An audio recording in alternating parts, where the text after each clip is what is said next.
പ്രിയ സുഹൃത്തെ, പണത്തെക്കുറിച്ച് നിങ്ങൾ എന്താണ് മനസ്സിലാക്കിയിരിക്കുന്നത്?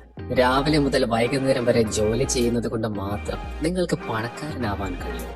അതോ നിങ്ങൾ ഇപ്പോൾ ചെയ്യുന്ന ജോലിയിൽ ഓവർ ടൈം വർക്ക് ചെയ്താൽ അത് സാധ്യമാകുമോ? കഠിനാധ്വാനം കൊണ്ട് മാത്രം സ്വപ്നങ്ങൾ സാക്ഷാത്കരിക്കാൻ പറ്റുമോ? നിങ്ങളുടെ ജീവിതകാലം മുഴുവൻ നിങ്ങൾ പണത്തെ പിന്തുടരുകയാണ്. എന്നാൽ മനസ്സിലാക്കുക, പണം സമ്പാദിക്കാൻ നിങ്ങൾ വളരെയധികം പരിശ്രമിക്കേണ്ടതുണ്ട്. പണത്തെക്കുറിച്ച് നമ്മൾ ചിന്തിക്കുന്നത് എന്തും നമ്മൾ വളർന്നു വരുന്ന സാഹചര്യത്തെ അടിസ്ഥാനപ്പെടുത്തിയിരിക്കുന്നു. സമ്പന്നരും ധനികരും വളരെയധികം മോശക്കാരും അത്യാഗ്രഹികളും തീർത്തും ക്രൂരന്മാരുമാണെന്നാണ് നമ്മളിൽ പലർക്കും വിശ്വസിക്കാൻ താല്പര്യം. എന്നാൽ ഇതിന് വിപരീതമായി നമ്മൾ എല്ലാവരും ആഗ്രഹിക്കുന്നത് സമ്പന്നനാകാൻ തന്നെയാണ്. സാമ്പത്തികമായി ഉന്നതിയിലെത്തുമ്പോൾ വ്യക്തികൾ ക്രൂരന്മാരാകുമെന്ന് നാം കരുതുന്നത് നമ്മുടെ ഉള്ളിലെ അസൂയ കൊണ്ട് തന്നെയാണ്. കുറച്ചു ശതമാനം ധനികർക്ക് പാരമ്പര്യമായ സ്വത്തുകൾ ലഭിച്ചിട്ടുണ്ടെങ്കിൽ നാം ഇന്ന് കാണുന്ന ഒട്ടുമിക്ക അതിസമ്പന്നരും സ്വന്തമായി ഉയർന്നു വന്നവരാണ്.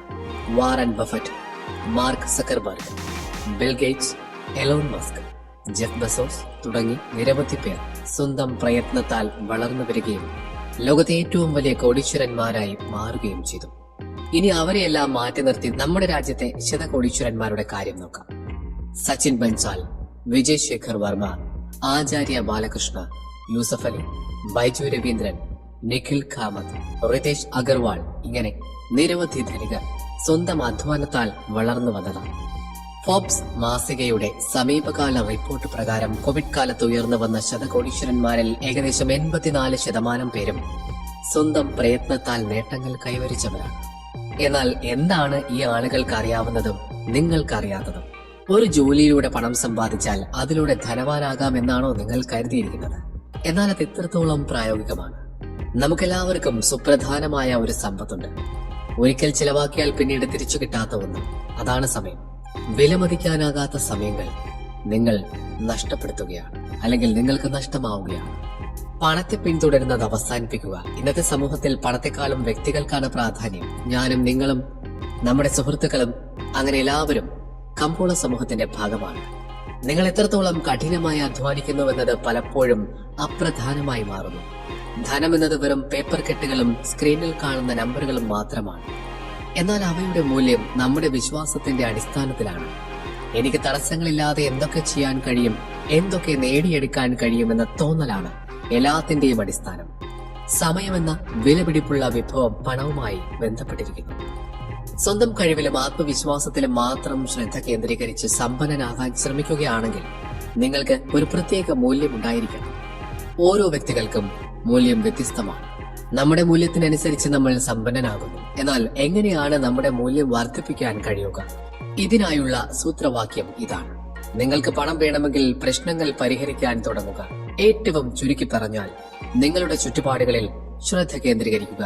നിങ്ങൾക്ക് അവിടെയുള്ള എന്തെങ്കിലും പ്രശ്നങ്ങൾക്ക് പരിഹാരം കാണാൻ കഴിയുമെങ്കിൽ സമ്പത്ത് നിങ്ങളുടെ അടുക്കിലേക്ക് ഒഴുകിയെത്തും. ഇവിടെ ഉദാഹരണത്തിനായി ആമസോൺ എന്ന വെബ്സൈറ്റ് പരിശോധിക്കാം.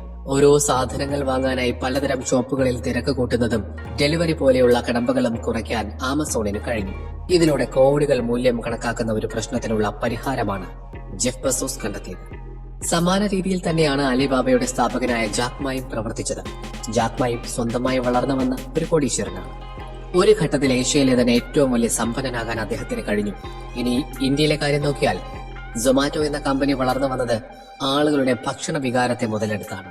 ഇഷ്ടമുള്ള ഭക്ഷണം ആഗ്രഹിക്കുന്ന സമയത്ത് സ്വന്തം വീട്ടിൽ ലഭിക്കുക എന്നത് നമ്മുടെ നാട്ടിൽ അപ്രാപ്യമായ ഒരു കാര്യമായിരുന്നു. ആ ഒരു പ്രശ്നം പരിഹരിക്കാൻ സൊമാറ്റോയ്ക്ക് സാധിച്ചു. നിങ്ങൾ പണത്തിന് പിന്നാലെ പോവുകയാണെങ്കിൽ നിങ്ങൾ ചെയ്യുന്നത് ഒരു തെറ്റായ നീക്കമാണെന്ന് മനസ്സിലാക്കുക. നിങ്ങൾക്ക് ധനവാനാകണമെങ്കിൽ നിങ്ങൾ ചുറ്റുമുള്ള പ്രശ്നങ്ങൾ കണ്ടെത്തി അതിനുള്ള പരിഹാര മാർഗങ്ങൾ അവലംബിക്കുക. അതിൽ നിന്നും നിങ്ങളുടെ വ്യാപാര മാർഗങ്ങൾ വളർത്തിക്കൊണ്ടുവരിക. ഏതെങ്കിലും ഒരു പ്രശ്നത്തിന് പരിഹാരം കാണുക, അതിലൂടെ സമ്പന്നനാകുക എന്നതല്ല ഇവിടെ നിർദ്ദേശിക്കുന്നത്. ആമസോൺ, അലിബാബ, ഫേസ്ബുക്ക്, സൊമാറ്റോ തുടങ്ങിയ സ്ഥാപനങ്ങൾക്ക് സമാനമായ സ്ഥാപനങ്ങൾക്ക് തുടക്കമിടണമെന്നും പറയുന്നില്ല. വലിയൊരു സ്ഥാപനം തുടങ്ങാനുള്ള മുതൽ മുടക്ക് എന്റെ കയ്യിലില്ല, അതിനായുള്ള സൗകര്യങ്ങളുമില്ല. ഇങ്ങനെ തുടങ്ങിയ നെഗറ്റീവ് ചിന്തകളിൽ കുടുങ്ങിപ്പോകരുത്. ഒരു പ്രശ്നം അവസാനിക്കുന്നത് മറ്റൊരു പ്രശ്നത്തിലാണെന്ന വാചകം അർത്ഥവത്താണ്. നിങ്ങളുടെ ചുറ്റുമുള്ള വ്യാപാര കമ്പോളങ്ങൾ മനസ്സിലാക്കുക. മറ്റുള്ളവരുടെ അനിഷ്ടങ്ങൾ മനസ്സിലാക്കുക. എന്തെങ്കിലും ഒരു ഉപകരണമോ സംവിധാനമോ ഉണ്ടായിരുന്നെങ്കിൽ നന്നായേനെ എന്ന് ആരെങ്കിലും പറയുന്നത് ശ്രദ്ധിക്കുക. ഇവിടെ ഒരു പ്രശ്നം ഒളിച്ചിരിക്കുന്നുണ്ട്. നിങ്ങൾക്കത് പരിഹരിക്കാനുള്ള അവസരവും ഉണ്ടാക്കും. എത്ര ചെറിയൊരു പ്രശ്നവുമായിക്കോട്ടെ, അതിന്റെ പരിഹാരം വളരെ വലുതായിരിക്കും. സമൂഹത്തിലെ ഏറ്റവും നിസ്സാരമെന്ന് തോന്നുന്ന ഒരു പ്രശ്നത്തിന് പരിഹാരം ഉണ്ടാക്കാൻ കഴിഞ്ഞാൽ പോലും നിങ്ങൾക്കുണ്ടാകുന്ന നേട്ടം വളരെ വലുതായിരിക്കും.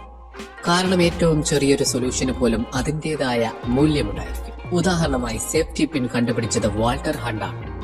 ഇത് വളരെ നിസ്സാരമായി തോന്നുന്ന ഒരു കാര്യമാണെങ്കിലും ഏറ്റവും മൂല്യമുള്ള ഒരു കണ്ടുപിടുത്തം തന്നെയായിരുന്നു അത്. സേഫ്റ്റി പിൻ പിന്നീട് നിരവധി കാര്യങ്ങൾക്ക് പ്രയോജനകരമായി മാറി. നിങ്ങൾ സമൂഹത്തിൽ പുതിയ മാറ്റങ്ങൾ കൊണ്ടുവരാനും പ്രശ്നങ്ങൾക്ക് പരിഹാരം കാണാനും ശ്രമിക്കുക. ഇതിനായി നിങ്ങൾ തുടങ്ങുന്ന ബിസിനസ്സുകൾക്ക് ആഗോള പ്രാധാന്യം ഉണ്ടായിരിക്കണം. ഉദാഹരണത്തിന്, നിങ്ങളൊരു റെസ്റ്റോറന്റ് തുടങ്ങിയെന്നിരിക്കട്ടെ. അത് പരിധിയിൽ കൂടുതൽ വളരുന്നത് അപൂർവമാണ്. KFC, ഡൊമിനോസ് പോലെയുള്ള ബ്രാൻഡുകൾ വളർന്നു വരാൻ 40-50 വർഷങ്ങൾ വേണ്ടി വന്നേക്കാം. ഇതേ സമയം നിങ്ങൾ സോഫ്റ്റ്വെയർ നിർമ്മിക്കുന്ന ഒരു സ്ഥാപനം തുടങ്ങിയാലോ നിങ്ങളുടെ ഉൽപ്പന്നം ലോകത്തെല്ലായിടത്തും വിറ്റഴിക്കാനുള്ള സാധ്യതയുണ്ട്. സമാന രീതിയിൽ നിങ്ങൾക്ക് എഡ്യൂക്കേഷൻ കണ്ടന്റ് ക്രിയേറ്റ് ചെയ്യുന്ന കമ്പനികൾക്കും തുടക്കമിടാം. ഇന്ന് ലോകത്ത് എവിടെ നിന്നും സ്കില്ലുകൾ പഠിക്കാൻ കഴിയുന്ന നിരവധി വെബ്സൈറ്റുകൾ ലഭ്യമാണ്. സർട്ടിഫിക്കറ്റ് അടക്കം നൽകുന്ന ഇത്തരം കമ്പനികൾ വലിയ ലാഭമുണ്ടാക്കുന്നുണ്ട്. ഒരു സംഗീത അധ്യാപകൻ എന്തെങ്കിലും മ്യൂസിക്കൽ ഉപകരണം പഠിപ്പിക്കാൻ തുടങ്ങിയെന്ന് കരുതുക. അയാൾ ഒരു ദിവസം 5000 രൂപ വരുമാനം നേടിയെടുത്താൽ പോലും ഇതൊരു തൊഴിൽ മാത്രമായി തുടരുന്നു. ആ വ്യക്തിക്ക് എല്ലാ കാലത്തും ഒരു നിശ്ചിത ആളുകളെ മാത്രമേ പരിശീലിപ്പിക്കാൻ കഴിയൂ. അതുകൊണ്ട് തന്നെ ഒരു സാമ്പത്തിക പുരോഗതി ഉണ്ടാവില്ല. ആദ്യം ലഭിക്കുന്ന തുക തന്നെയാകും തുടർന്നും ലഭിക്കുക.